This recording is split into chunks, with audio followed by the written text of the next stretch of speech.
মোৰ নাম ৰাগিনী ৰাজকৰ। মই 7ম শ্ৰেণীৰ ছাত্ৰী। বিদ্যালয় মুঠাপুৰ গাৰ্লছ হাইস্কুল। নমস্কাৰ, মোৰ নাম পূৰ্ণিমা আৰু মই মুঠাপুৰ গাৰ্লছ হাইস্কুলৰ 9ম শ্ৰেণীৰ ছাত্ৰী।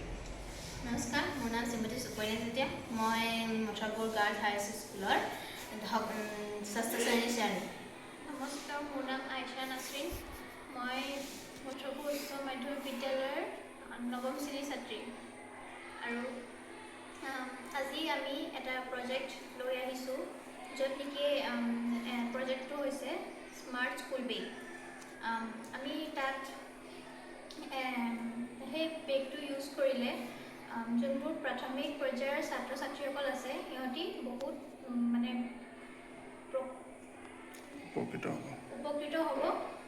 যেনেকৈ বহুত ভাৰী থাকে আমাৰ বেগ এটা, আৰু তাত যেনেকৈ বহুত ভাৰীকৈ ল'লে কি হয়, পঢ়াত মনটো নবহে, বহুত ভাগৰ ফিল হয়। তো সেইবোৰ কমাবলৈ কাৰণে আমি এনেকুৱা এটা বেগ আগবঢ়াই আনিছোঁ, য'ত বেগৰ তলত এখন প্লেইন হাৰ্ডবৰ্ড এখন থাকিব।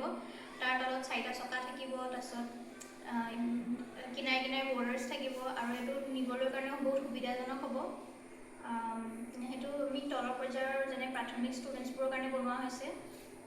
এই বেগটোৰ পৰা বহুতখিনি বেনিফিটছো আছে, যেনেকৈ পঢ়াত মন বহা হ'ব, কাৰণ বেছি ভাগৰ লাগিলে পঢ়াত মনটো নবহে, আৰু সেনেকৈ আৰু নিবলৈও বহুত সুবিধাজনক হ'ব ন।